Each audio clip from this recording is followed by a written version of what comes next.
John Fitzgerald Kennedy, do solemnly swear I, John Fitzgerald Kennedy, do solemnly swear that you will faithfully execute the office of President of the United States that I will faithfully execute the office of President of the United States and will, to the best of your ability, and will, to the best of my ability, preserve, protect, and defend the Constitution of the United States. preserve, protect, and defend the Constitution of the United States. So help you God. So help me God.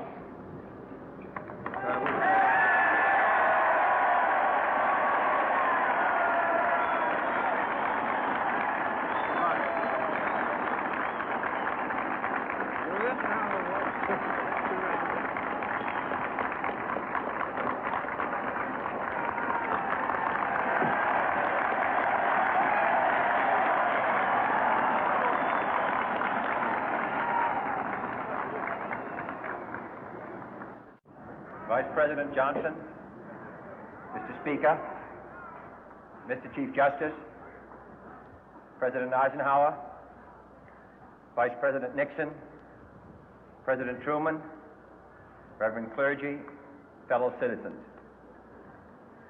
We observe today not a victory of party, but a celebration of freedom, symbolizing an end as well as a beginning, signifying renewal as well as change.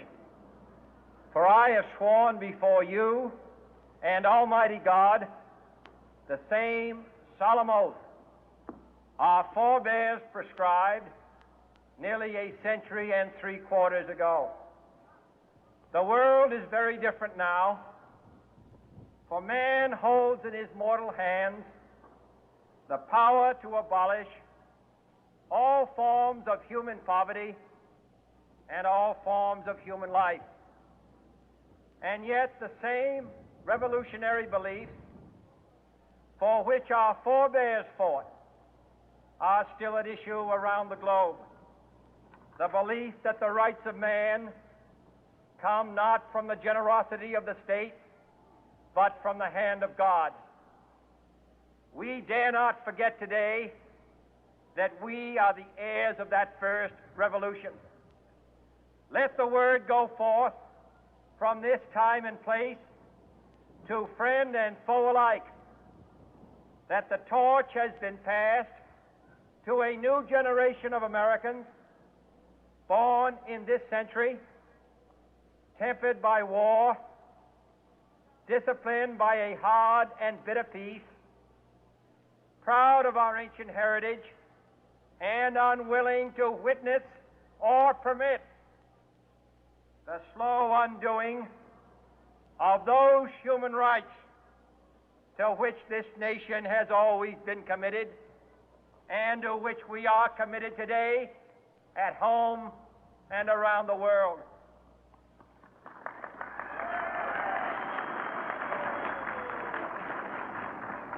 Let every nation know, whether it wishes us well or ill, that we shall pay any price, bear any burden, meet any hardship, support any friend, oppose any foe to assure the survival and the success of liberty.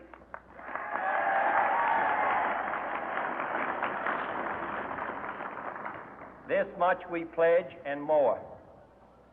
To those old allies whose cultural and spiritual origins we share, we pledge the loyalty of faithful friends. United, there is little we cannot do in a host of cooperative ventures. Divided, there is little we can do, for we dare not meet a powerful challenge at odds and split asunder. To those new states whom we welcome to the ranks of the free, we pledge our word that one form of colonial control shall not have passed away, merely to be replaced by a far more iron tyranny.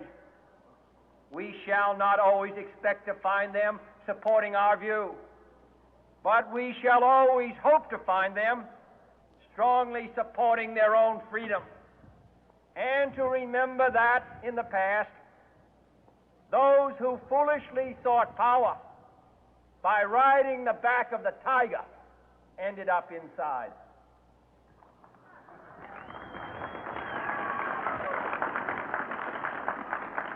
To those people in the huts and villages of half the globe struggling to break the bonds of mass misery, we pledge our best efforts to help them help themselves for whatever period is required, not because the communists may be doing it, not because we seek their votes, but because it is right.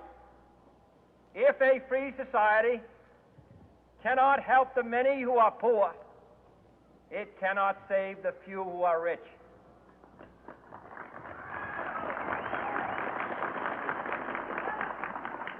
To our sister republics south of our border, we offer a special pledge to convert our good words into good deeds, in a new alliance for progress, to assist free men and free governments in casting off the chains of poverty.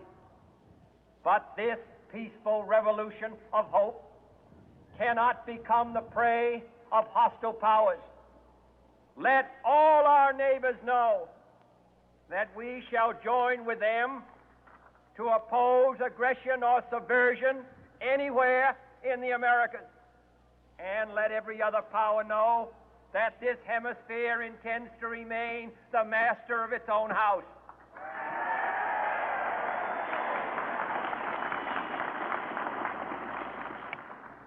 To that World Assembly of Sovereign States, the United Nations, our last best hope, in an age where the instruments of war have far outpaced the instruments of peace, we renew our pledge of support to prevent it from becoming merely a forum for invective, to strengthen its shield of the new and the weak, and to enlarge the area in which its writ may run.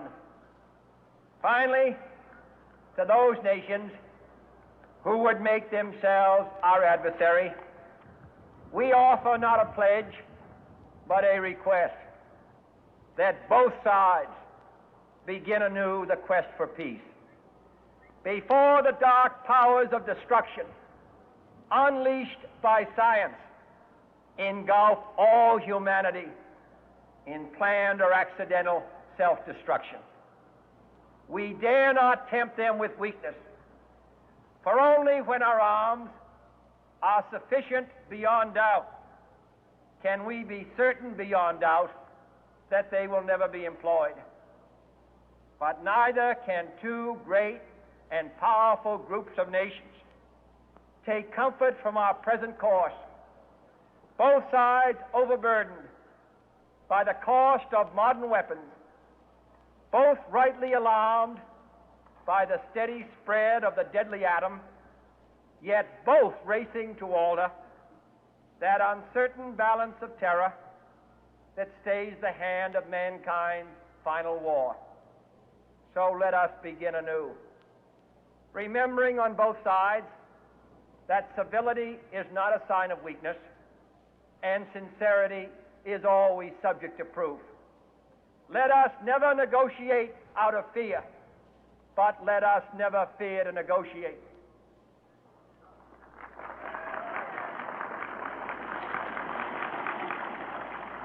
Let both sides explore what problems unite us, instead of belaboring those problems which divide us. Let both sides, for the first time, formulate serious and precise proposals for the inspection and control of arms, and bring the absolute power to destroy other nations under the absolute control of all nations.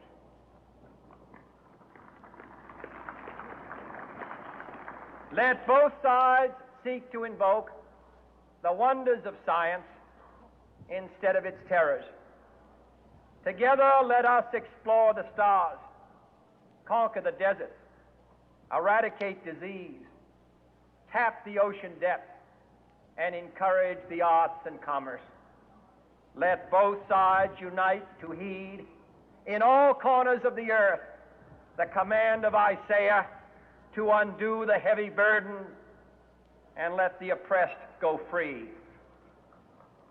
And if a beachhead of cooperation may push back the jungle of suspicion, let both sides join in creating a new endeavor, not a new balance of power, but a new world